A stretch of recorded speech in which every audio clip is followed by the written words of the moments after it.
Amin. Beri tepuk tangan yang meriah buat Tuhan. Sama-sama bilang Yesus dahsyat. Sama-sama bilang Yesus luar biasa. Sama-sama bilang sekali Yesus tetap Yesus. Amin. Silahkan duduk. Tuhan memberkati Bapak Ibu saudara sekalian. Haleluya. Izinkan saya buka masker supaya bisa lebih mantap melayani saudara dengan sukacita. Saya bersuka cita ada di rumah Tuhan ini. Gereja yang luar biasa. Gereja yang jadi bahan pembicaraan banyak orang saudara. Karena saya percaya gereja Mawar Saron ini adalah gereja yang penuh dengan kasih, lawatan, urapan, berkat, dan kemuliaan Tuhan. Amin. Siapa yang bangga punya Tuhan seperti Yesus? Siapa yang bangga dipercaya Tuhan menjadi jemaat gereja Mawar Sharon ini? Sekali lagi berikan tepuk tangan yang meriah buat Tuhan. Buka Alkitab kita sama-sama. Hari ini saya mau bicara tentang Allah kita tidak dapat mengerjakan hal-hal yang biasa-biasa. My God can't do ordinary things. Allah saya bukan Tuhan yang melakukan yang biasa-biasa. My God is the specialist to do the extraordinary. Allah saya ahli melakukan hal-hal yang dahsyat. Yang setuju sama saya katakan Allah saya dahsyat. Yang setuju sama saya katakan Allah saya dahsyat. Yang setuju sama saya katakan Allah saya dahsyat. Saudara menatap saya dan berkata, pendeta, kata dokter, saya tidak mungkin bisa disembuhkan. Hari ini berita saya buat saudara, Allah saya dahsyat. Saudara boleh menatap saya dan berkata, pendeta, rumah tangga saya diambang perceraian. Jawaban saya sederhana, Allah saya dahsyat. Saudara boleh menatap saya dan berkata, pendeta, mama dan papa saya bercerai, saya berasal dari keluarga yang broken home. Maka kalimat saya sederhana, Allah saya dahsyat. Saudara boleh menatap saya dan berkata, pendeta, masa lalu saya gelap. Saya pernah gagal dalam hidup saya. Apakah saya mungkin bisa punya masa depan yang cemerlang? Jawaban saya, Allah saya dahsyat. Allah yang telah melakukan perkara-perkara yang luar biasa. Alkitab saya bercerita tentang Yusuf. Siapa Yusuf? Dia hanya seorang budak. Tetapi budak yang takut akan Tuhan dan mengandalkan Tuhan ini diberkati oleh Tuhan. Sehingga akhirnya jadi Perdana Menteri. Kenapa cerita tentang Yusuf yang seorang budak bisa jadi Perdana Menteri? Maka jawaban saya sederhana, itu menyimpulkan bahwa Allah saya dahsyat. Alkitab saya bicara tentang Daud. Siapa Daud? Daud hanyalah pembawa kambing domba kawanan piaraan dari ayahnya. Tetapi izinkan saya menjelaskan buat saudara, Daud yang orang biasa ini hanya gembala kambing domba kawanan ayahnya. Tetapi kemudian Daud menjadi raja atas bangsa pilihan Allah yang bernama Israel. Maka cerita Daud yang adalah orang biasa menjadi raja dari bangsa pilihan mengajarkan kepada kita, Allah saya dahsyat.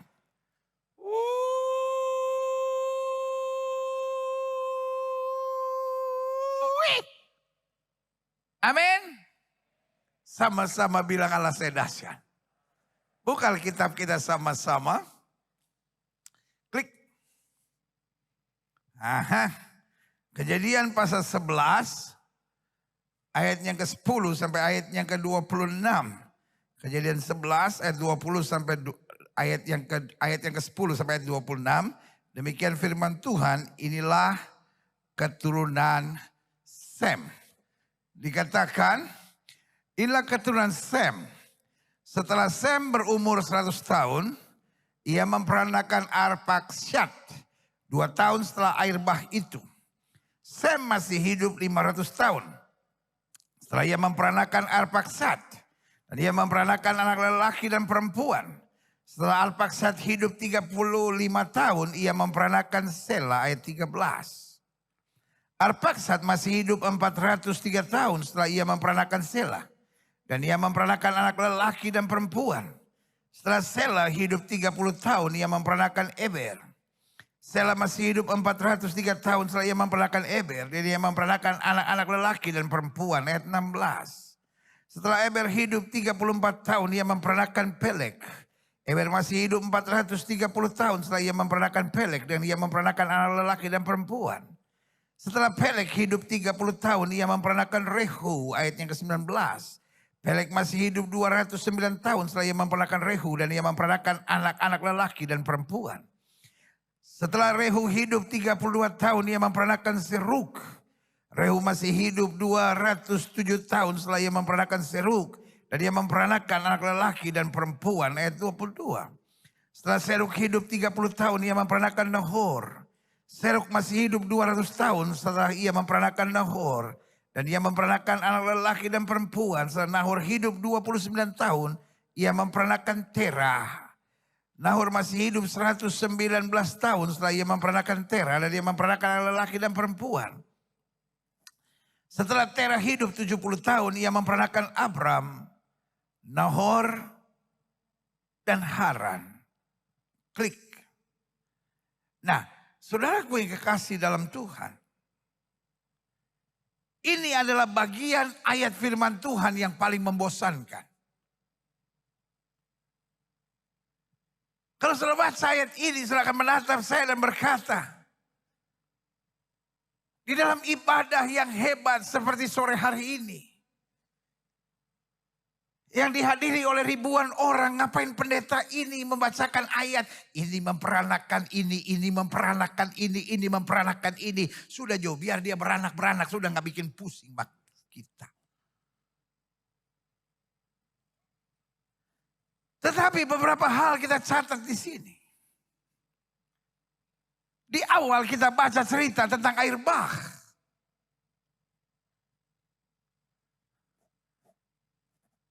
Tapi kemudian kita baca cerita tentang Terah. Yang akhirnya kemudian memperanakan Nahor. Dan kemudian memperanakan Abram. Kelihatannya ini cerita biasa.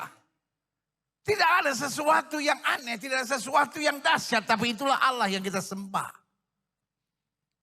Sesuatu yang kelihatannya biasa di tangan Tuhan akan menjadi sesuatu yang dahsyat.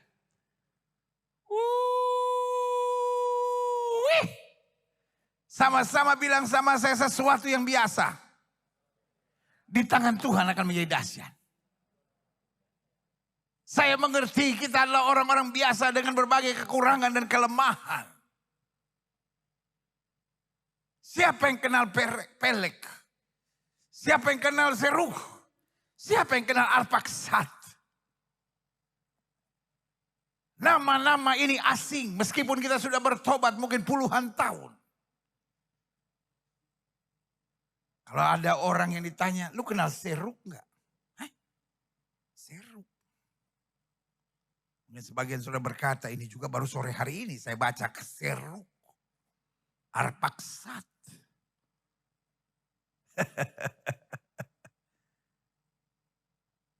Tetapi dari sinilah kemudian lahir Abram. Tetapi mengapa Abram lebih menonjol dari semuanya? Karena Tuhan memilih dia.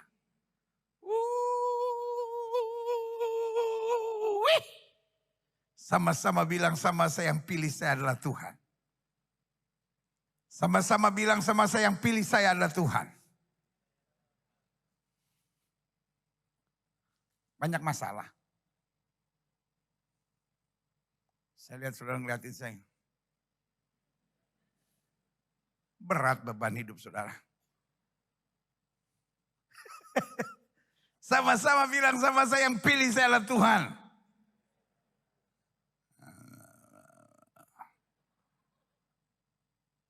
Ulang. Sama-sama bilang sama saya, yang pilih saya adalah Tuhan. Bisa lebih mantap. Sama-sama bilang sama saya, yang pilih saya Tuhan. Ulang. Sama-sama bilang sama saya, yang pilih saya adalah Tuhan. bisa lebih mantap. Sama-sama bilang sama saya, yang pilih saya Tuhan. Bisa lebih mantap. Sama-sama bilang sama saya, yang pilih saya Tuhan. Bisa lebih mantap. Sama-sama bilang sama saya, yang pilih saya Tuhan. Bisa lebih mantap. Sama-sama bilang sama saya, yang pilih saya Tuhan. Saya nggak mau tahu siapa yang fitnah saudara. Saya nggak mau tahu siapa yang kecewakan saudara. Saya nggak mau tahu siapa yang sakiti saudara. Saya nggak mau tahu siapa yang ngomongin saudara. Tapi satu hal penting saya tahu, yang pilih saudara adalah Tuhan. Karena yang pilih saudara adalah Tuhan. Maka yang bela saudara adalah Tuhan. Yang kuatkan saudara adalah Tuhan. Yang beri kemenangan buat saudara adalah Tuhan. Dan kalau Tuhan di pihak kita, tidak ada yang dapat melawan kita. Haleluya. Kepalkan tangan saudara, sama-sama bilang sama saya, yang pilih saya adalah Tuhan.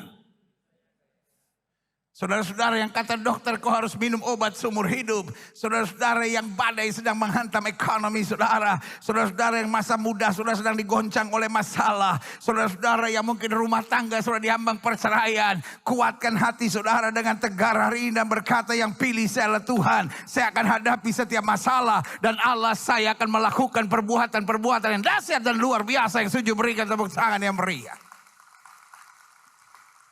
Allah kita pada dasarnya dahsyat.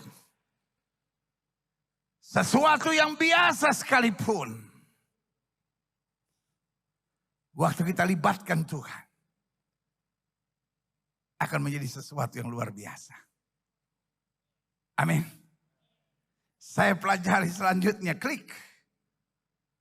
Namun Allah yang dahsyat itu melibatkan kita. Seandainya Tuhan tidak pilih Abraham, maka tidak ada sesuatu yang spesial dengan sesuatu yang kita baca tadi. Tetapi menjadi spesial karena Allah memilih Abraham. Allah memanggilnya keluar dari Ur Kasdim dan berkata, lewat engkau seluruh manusia di muka bumi akan mendapat berkat. Dan karena Tuhan panggil hidup saudara, maka saudara akan mendapat berkat yang sama. Lewat hidupmu banyak orang diberkati. Lumayan, ada 9 orang bilang amin. Sisanya masih termenung-menung. Karena Tuhan yang pilih saudara, maka lewat hidup saudara orang lain pun akan diberkati. Taruh tangan kananmu di dada dan sama-sama bilang, lewat saya banyak orang akan diberkati. Amin. Siapa yang setuju lewat hidupnya orang lain akan diberkati? Bilang sama orang yang sebelah saudara walaupun agak jauh. Bilang sama dia, hidup kita gak boleh nyusahin orang dan gak boleh merugikan orang.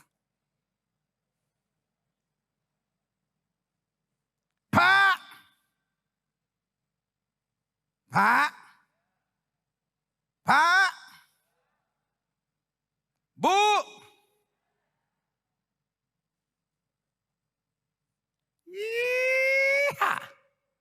Pak, hidupmu tidak boleh menyusahkan orang. Kok ibu-ibu yang amin? Maksudnya apa sih, Bu? Saya ngomong sama bapak-bapak, ibu-ibu ikut campur aja. Kayak rujak cingur. Pak, hidupmu tidak boleh menyusahkan dan merugikan orang. Bu, hidupmu gak boleh menyusahkan dan merugikan orang. Jangan cuma amin-amin, kerjain, Bu. Kalau pendeta ngomong amin, amin. Adik-adik muda, hidupmu jangan nyusahin dan merugikan orang. Hamba-hamba Tuhan, hidup kita gak boleh menyusahkan dan merugikan orang. Karena Tuhan pilih dan panggil kita, hidup kita akan jadi berkat. Yang setuju berikan tepuk tangan yang meriah buat Tuhan. Siapa suami istri yang sudah menikah, tolong angkat tangan. Siapa yang belum menikah? Kok gak cocok jumlahnya? Siapa yang gak tahu dia udah menikah atau belum? Ulang. Ini kalau survei gak bener nih. Ulang. Ada ibu-ibu begini. Mungkin dia mau nanya kali, saya udah nikah belum ya? Sabar, Bu. Coba tarik napas, Bu. Supaya kembali oksigen di otak, Bu. Ya. Kadang-kala kelamaan pakai masker, kita oksigen kurang di otak, jadi agak lambat. Ulang. Siapa di sini yang sudah menikah, tolong angkat tangan.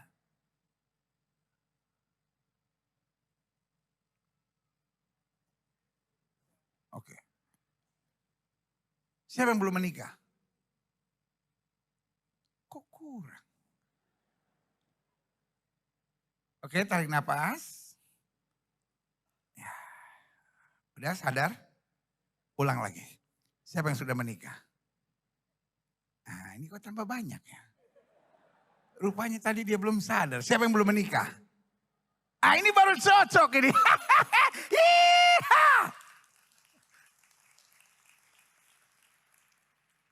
Sekarang saya ada tugas buat yang sudah menikah. Pak, Bu, ada tugas. Mulai dari ibu-ibu. Nanti malam, Bu. Nanti malam sebelum tidur, Bu. Jangan sekarang. Ibu-ibu ini kadang-kadang suka gak sabar nih. Bu gini, Bu, nanti malam sebelum tidur, Bu. Ibu tatap suami ibu. Lalu bilang sama dia, sayang, selama kita menikah, kira-kira aku suka nyusahin dan merugikan kamu enggak? Kalau suami ibu langsung balik badan dan bilang, bagus kalau lo sadar. Itu artinya selama ini dia sudah tertekan, Bu. Tapi kalau dia peluk engkau dan tiba-tiba berkata, sayang, engkau selalu luar biasa. Gak mungkin banget kali. Ada ibu-ibu yang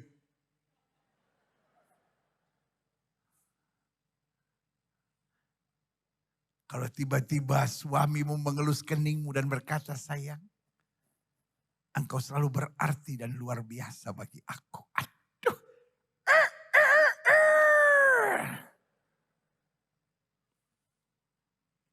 Ya ingat ya Bu ya, ada tugas ya Bu ya. Ingat Bu? Ngomong apa Bu? Sayang, selama kita menikah, kira-kira aku menyusahkan dan merugikan engkau enggak? Kalau tiba-tiba suamimu bilang, makanya minum jangan kebanyakan, minum di mana mabok di sini. Ah, itu bahaya. Pak, engkau juga ada tugas, Pak.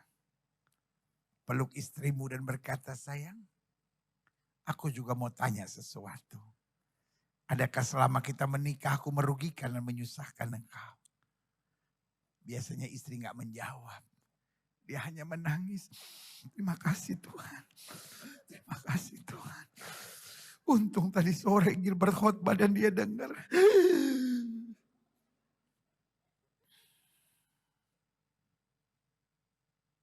Suami jangan merugikan dan menyusahkan istri. Istri jangan merugikan dan menyusahkan suami. Mertua. Ada ibu-ibu, baru saya bilang mertua dia langsung gini. Mungkin dalam hatinya akhirnya doaku dijawab. Mertuaku dengar firman Tuhan, haleluya, dan pas buat dia. Mertua jangan merugikan dan menyusahkan menantu. Amin. Yang amin-amin pasti menantu yang sudah tertekan itu. Dan menantu jangan menyusahkan dan merugikan mertua. Karena pada dasarnya waktu Tuhan pilih dan panggil kita, Tuhan siapkan kita untuk jadi berkat dan memancarkan kemuliaannya. Allah yang dahsyat itu melibatkan kita. Sehingga saya simpulkan begini, tanpa Tuhan kita tidak mampu. Tapi tanpa kita, Tuhan tidak mau. Sama-sama bilang sama saya, tanpa Tuhan saya tidak mampu. Tapi tanpa saya Tuhan tidak mau. Bilang sama sebelah saudara, engkau penting dalam agendanya Tuhan.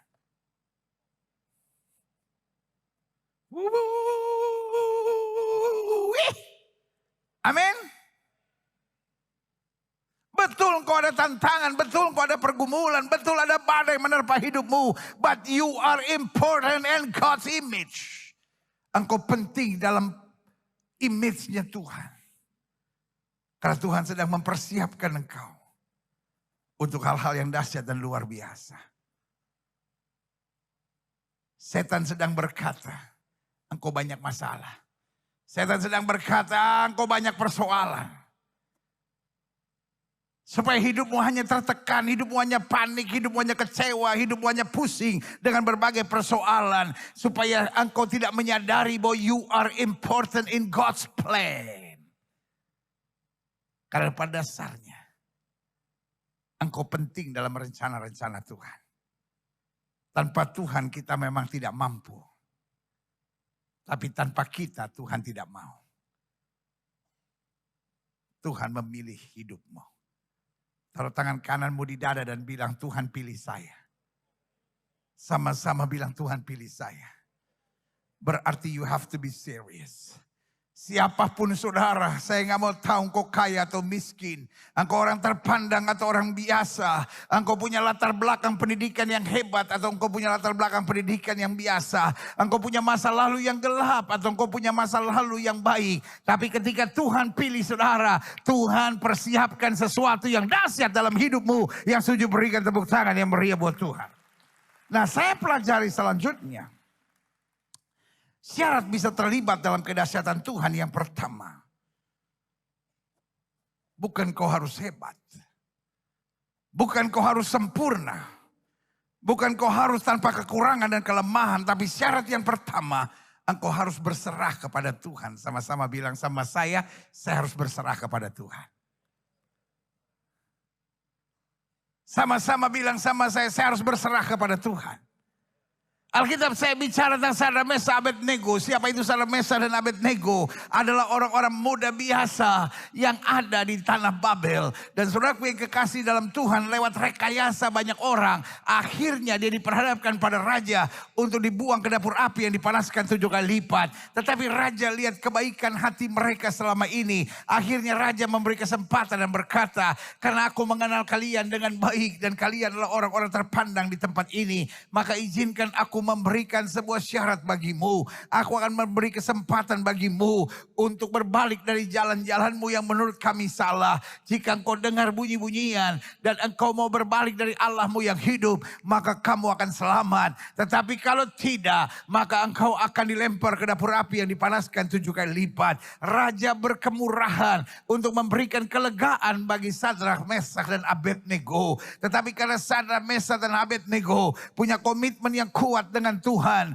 maka dia tidak mau menerima tawaran raja. Dia menatap raja dengan penuh kasih dan berkata, Tuanku raja, jika Tuhan yang kami sembah sanggup menolong kami, dia akan menolong kami. Tapi perlu Tuanku raja ketahui, kalau Tuhan yang kami sembah tidak sanggup menolong kami untuk menyembah dewa-dewa Tuanku raja, kami tidak mau. Dan apa yang terjadi? Mendengar respons yang tegas seperti itu, raja menjadi begitu marah. Raja tersinggung karena merasa tertolak dengan apa yang disampaikan oleh Sadrak, Mesak dan Abednego. Raja langsung perintahkan, panaskan api ini 7 kali lipat. Saudaraku yang kekasih dalam Tuhan, api menjadi begitu panas sampai algojo yang melemparkan Sadrak, Mesak, Abednego mati karena panasnya api. Tapi izinkan saya menjelaskan buat saudara, orang yang teguh punya prinsip, orang yang teguh berserah kepada Tuhan, orang yang tetap mengandalkan Tuhan dalam segala perkara. Apa yang terjadi dalam hidupnya, Alkitab berkata, satu utas rambutnya pun tidak ada yang terbakar. Raja menjadi kaget dan berkata, bukankah 3 orang yang kulemparkan ke dalam api itu?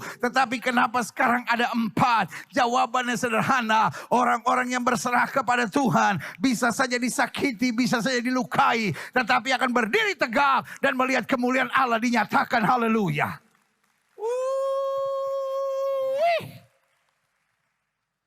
Sama-sama bilang, saya perlu berserah kepada Tuhan.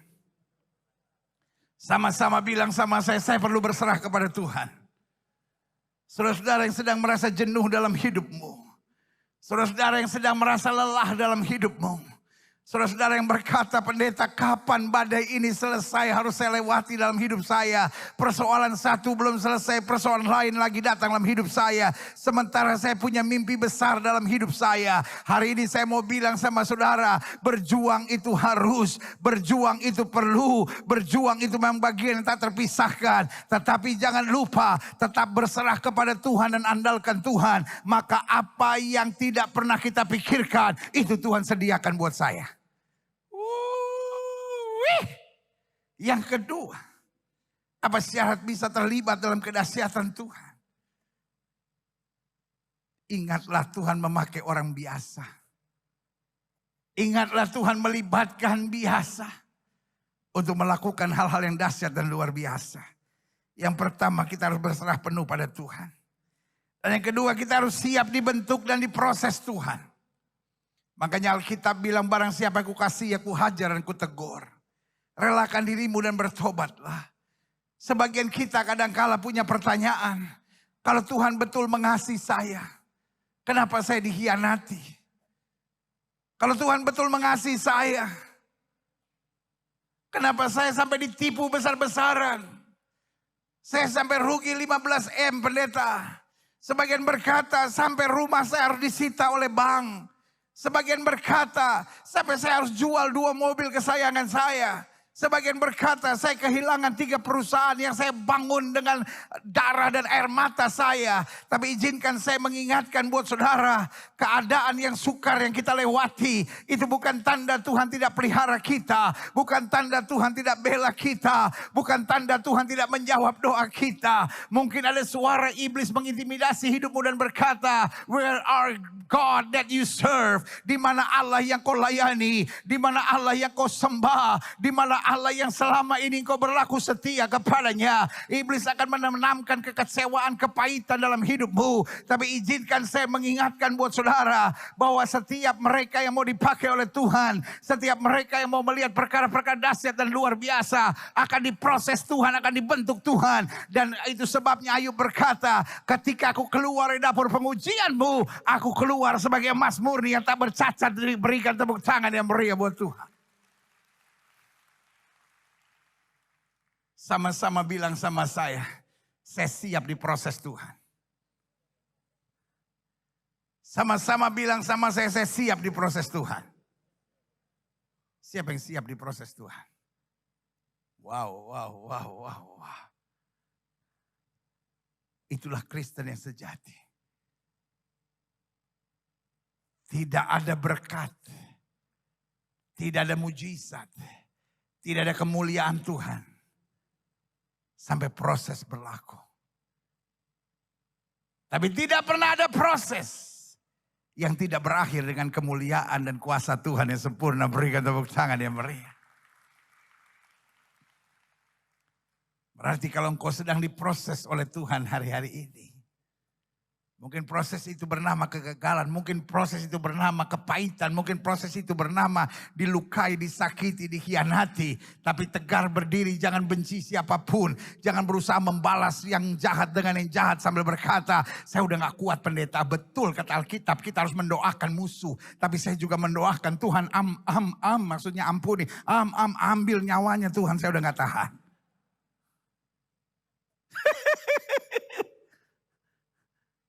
Barang siapa yang diproses oleh Tuhan, dia akan keluar dari dapur api penuh kecemerlangan dalam kemuliaannya. Berikan tepuk tangan yang meriah. Yang ketiga, apa syarat bisa terlibat dalam kedahsyatan Tuhan? Yang pertama, kita harus berserah penuh pada Tuhan. Yang kedua, kita harus siap dibentuk dan diproses Tuhan. Dan yang ketiga, kita harus mau terus belajar dan diajar. Pak,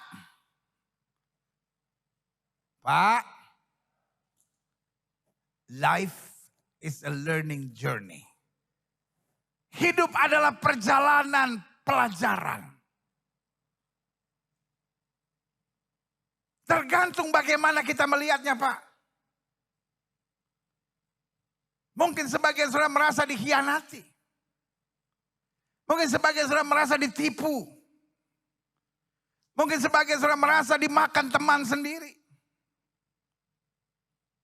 Tapi buat saya hidup hanya dua.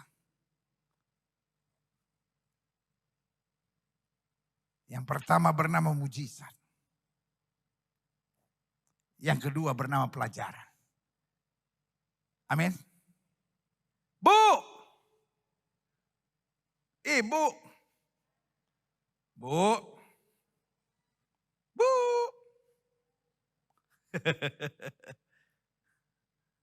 Engkau bisa menambahkan apa saja dalam kisah kehidupanmu.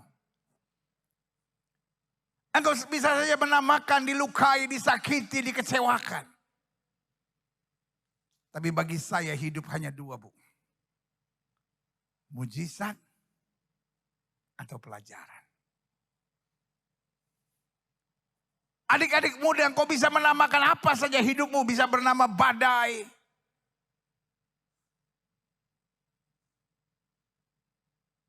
Bisa bernama pengkhianatan.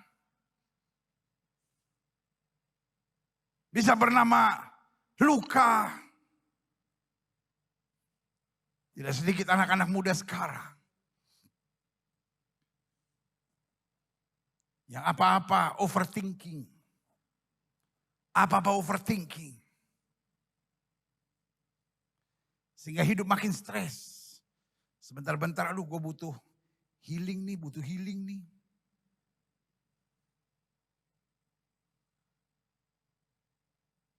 Dia merokok, dianggap itu bagian dari healingnya. Dia terlibat dengan judi, dia terlibat dengan seks bebas. Habis gimana? Itu cara gue heal myself.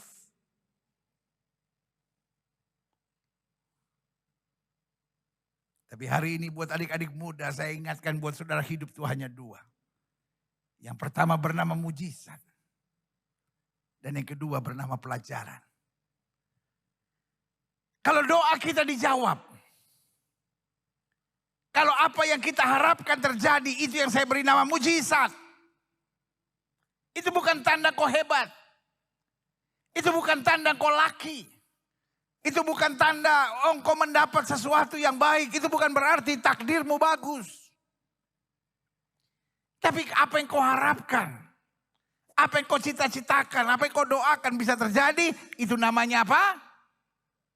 Mujizat. Ada seorang wanita pendarahan 12 tahun. Alkitab tidak berkata she is walking. Tapi Alkitab saya berkata she is crawling. Dia merangkak. Kenapa dia merangkak? Karena 12 tahun pendarahan membuat she is weak. She can't walk anymore. Dia udah gak bisa jalan lagi, dia hanya merangkak. Tapi dia punya sebuah doa. Dia punya sebuah tekad. Dia punya sebuah semangat. Doanya, tekadnya dan semangatnya berkata, asal ku jamah jubahnya aku sembuh. Dan Alkitab berkata seketika dia menjamah ujung jubah Yesus, seketika itu juga berhentilah pendarahannya, itulah mujizat. Amin. Alkitab berkata ada seorang ibu janda menangis keluar dari pintu kota Nain. Kenapa dia menangis? Karena dia sudah janda, anak laki-laki satu-satunya mati. Inna lillahi wa inna ilaihi raji'un.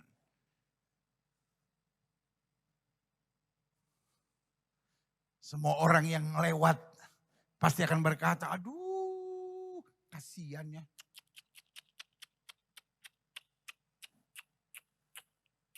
Anjing 12 sampai kumpul gara-gara.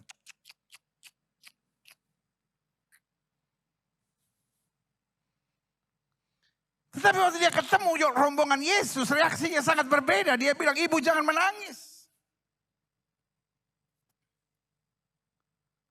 Mungkin ibu ini berpikir, oh iki orang.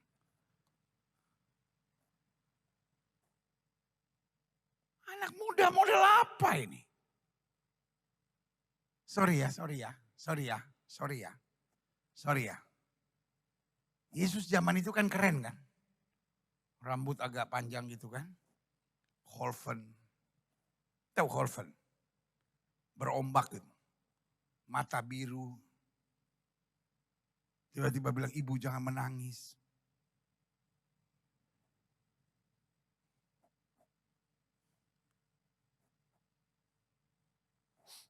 Emangnya?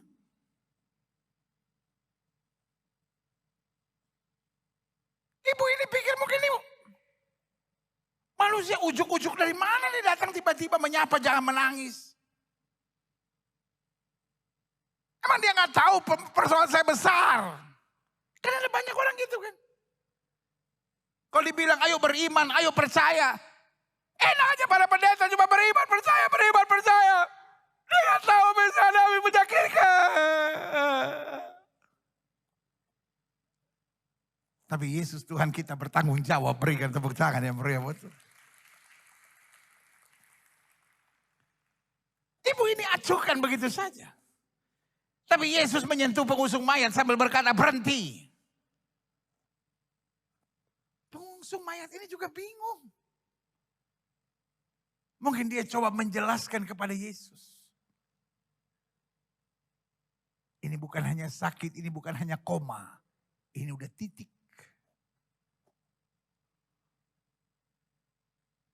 Wis mati.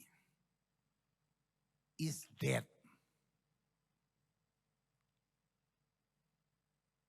Yesus bilang letakkan.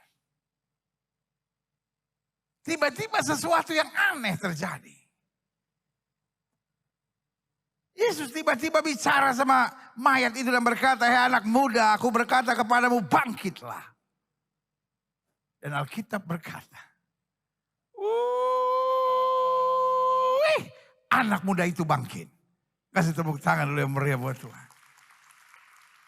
Cerita anak muda itu bangkit saya beri nama apa? Sama-sama bilang sama saya mujizat. Cerita anak muda itu bangkit saya beri nama apa? Sama-sama bilang sama saya mujizat. Siapa yang percaya mujizat masih ada? Saudaraku, saya gak mau tahu perdebatan apapun di dunia internet. Perdebatan apapun di dunia YouTube. Ada hamba-hamba Tuhan murahan, ada hamba-hamba Tuhan yang gak jelas, ada hamba-hamba Tuhan buat saya yang belum berakar pada firman Tuhan. Yang selalu ribut dan berkata, apa sih gereja-gereja ini? Hanya bicara tentang mujizat, hanya bicara tentang mujizat. Kita bukan hanya bicara mujizat, kita bicara tentang Yesus Tuhan di atas segala Tuhan. Raja di atas segala raja. Dan izinkan saya menjelaskan buat saudara, siapa Yesus Tuhan di atas segala Tuhan, Raja di atas segala raja. Yang sudah mati dan bangkit buat saya, dia adalah sumber segala mujizat. Tidak pernah berubah dulu kemarin hari ini dan sampai selama-lamanya. Berikan tepuk tangan yang meriah buat Tuhan. Sampai ada hamba-hamba Tuhan bodoh yang menyebut kita sebagai penyembah-penyembah mujizat. Izinkan saya menjelaskan dengan tegar dan gamblang buat setiap saudara. Kita bukan orang-orang bodoh penyembah mujizat. Kita tetap menyembah Yesus yang sudah mati dan bangkit buat kita. Yang naik ke sorga menyediakan tempat buat kita dan memberikan Roh Kudus buat kita. Dan berjanji akan datang menjemput kita kembali. Supaya di tempat di mana dia berada, kita akan berada sampai selama-lamanya. Berikan tepuk tangan yang meriah buat Tuhan. Sama-sama bilang sama saya, mujizat masih ada. Sama-sama bilang sama saya, mujizat masih ada.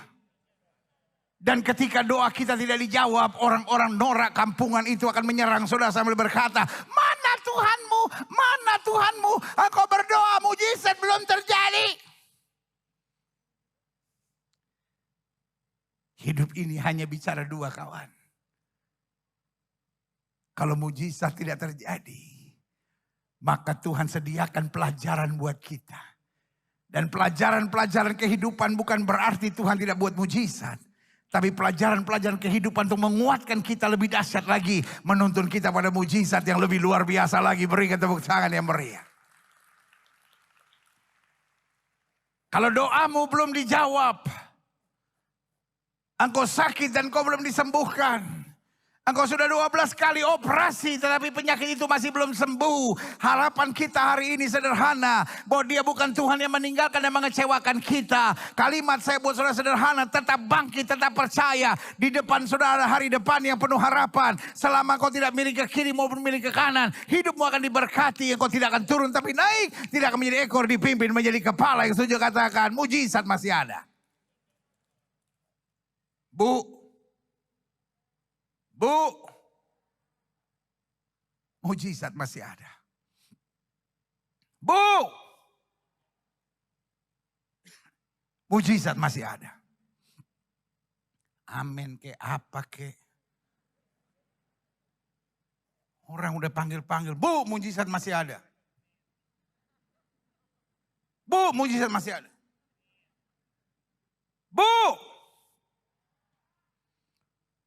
mujizat masih ada. Hai itu. Bu, mujizat masih ada. Haleluya. Pak, mujizat masih ada. Adik-adik muda, mujizat masih ada. Hamba-hamba Tuhan, mujizat masih ada. Berikan tepuk tangan yang meriah buat Tuhan. Yeah. Semua pulang dari gereja hari ini semangat. Jangan pulang gereja loyo-loyo gitu.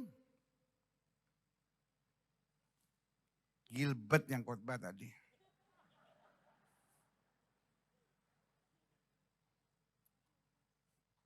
Stres saya lihat dia. Jalan dari kiri ke kanan, kiri ke kanan.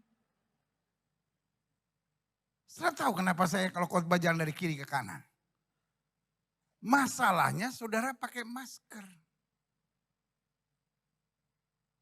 Jadi kalau saudara tidur saya nggak tahu. Nah kalau saya cuma berdiri di sini. Kan saudara ngeliatin saya gini kan. Saudara begini juga nih. Saya nggak lihat. Makanya saya pindah dari sini ke sini. Jadi yang mau tidur juga kan jadi gini.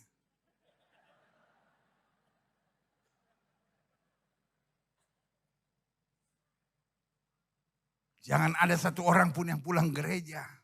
Jalan lemes, loyo. Orang tanya dari mana? Gereja. Pendetane sopo? Gilbert.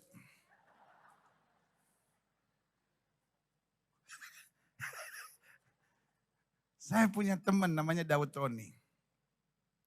Kita udah berkawan puluhan tahun, saudara. Sampai hari ini dia nggak pernah bisa manggil nama saya Gilbert. Pak Gilbert.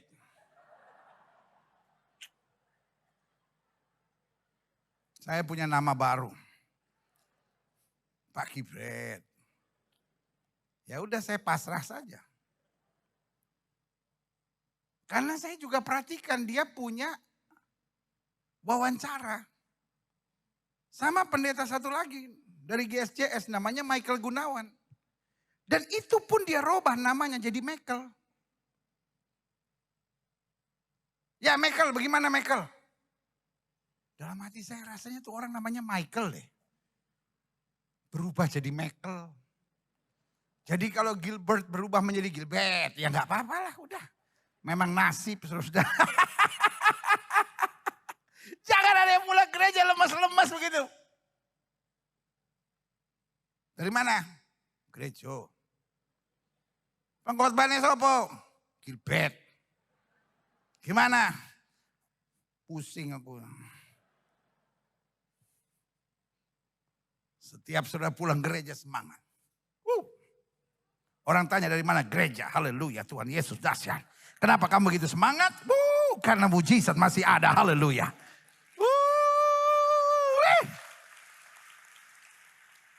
Syarat bisa terlibat dalam kedahsyatan Tuhan. Yang pertama kita harus berserah penuh pada Tuhan. Yang kedua kita harus siap dibentuk dan diproses Tuhan.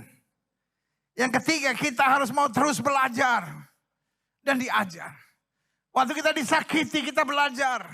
Waktu doa kita tidak dijawab kita belajar. Waktu kita menghadapi badai-badai yang menyakitkan kita belajar. Waktu kita menghadapi orang pelayanan tiba-tiba melukai kita, kita belajar. Karena life is a learning process. Life is a learning journey. Hidup adalah sebuah proses pembelajaran panjang. Dan orang-orang yang mau belajar, makin hari makin dewasa. Makin hari makin kuat. Makin hari makin maju. Dan makin hari makin segambar serupa dengan Kristus. Yang setuju berikan tepuk tangan yang meriah. Daud tidak pernah membenci Saul. Meskipun Saul berkali-kali hendak mencoba membunuhnya. Dia memilih untuk belajar. Dan pelajarannya menciptakan kemajuan-kemajuan dahsyat dalam kehidupannya. Yang keempat, yang terakhir. Saya udah pemain musik, maju ke depan. Apa syarat bisa terlibat dalam kedahsyatan Tuhan? Kita harus mau terus diperlengkapi dengan kuasa Roh Kudus. Itulah bedanya kekristenan dengan sekadar dunia. Itulah bedanya kekristenan dengan sekadar beragama. Agama hanya mendorong orang berbuat baik. Agama hanya mendorong orang untuk beribadah. Tetapi kekristenan berbeda. Kekristenan Tuhan mengerti kita punya kelemahan. Tuhan mengerti kita punya kekurangan. Karena itu dia berkata, aku naik ke sorga untuk menyediakan tempat bagimu. Tetapi aku tidak meninggalkan kamu seorang diri sebagai yatim piatu. Artinya, I will never leave you lost. Aku tidak membiarkan engkau akhirnya tanpa tuntunan, terhilang dan gak punya pegangan. Tetapi aku memberi seorang penolong lain. Dan Roh Kudus itu akan menguatkan kita. Roh Kudus itu akan mengingatkan kita. Pak, kenapa Roh Kudus harus mengingatkan kita?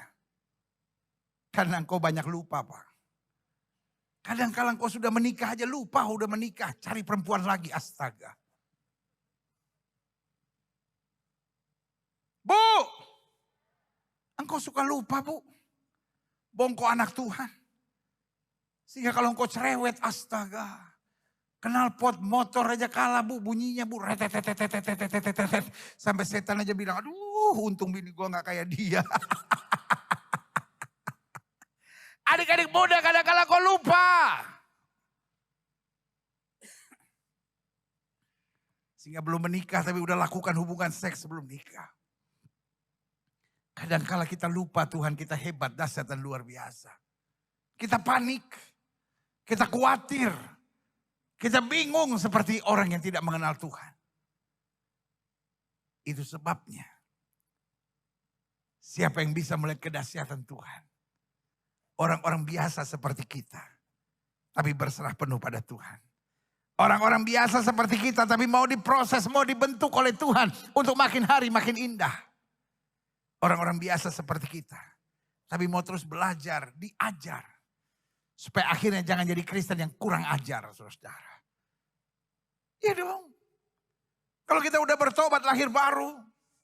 Tapi masih hidup dalam dosa. Itu kan namanya orang Kristen kurang ajar, saudara. Udah mengenal kebenaran tapi masih pacaran dengan orang yang tidak seiman. Itu kan namanya orang Kristen yang kurang ajar, saudara. Sudah begitu diberkati oleh Tuhan tapi tidak pernah mengembalikan perpuluhan milik Allah. Itu kan namanya kurang ajar, saudara. Tapi kita mau terus belajar. Sampai kita tahu. Semua yang saya punya berasal dari Tuhan. Hidup saya hanya mau menyenangkan hati Tuhan. Berikan tepuk tangan yang meriah. Dan yang keempat, siapa yang bisa terlibat dalam kedahsyatan Tuhan? Orang-orang biasa seperti kita. Tapi mau terus diperlengkapi dengan kuasa Roh Kudus. Karena Alkitab bilang, kalau Roh Kudus turun ke atas kamu, kamu akan menerima kuasa. Saya percaya. Dalam ibadah yang luar biasa ini, ada saudara-saudara yang mungkin sudah mengambil keputusan untuk dibaptis dan menyerahkan hidupnya di hadapan Tuhan. Baik dibaptis air maupun dibaptis oleh Roh Kudus. Karena waktu Roh Kudus mengambil alih hidup kita. Yang pertama kita akan jadi lebih tenang menghadapi segala sesuatu. Yang kedua kita lebih memandang kepada Tuhan. Dan yang ketiga kita berjalan dalam kuasa. Dan yang keempat kita tidak pernah gentar untuk apapun. Karena Alkitab berkata roh yang membangkitkan Kristus dari antara orang mati. Ada di dalam diri kita. Kita memang orang biasa. Tapi bersama Tuhan. Kita akan lakukan perbuatan-perbuatan yang gagah perkasa. Saya undang kita semua bangkit berdiri.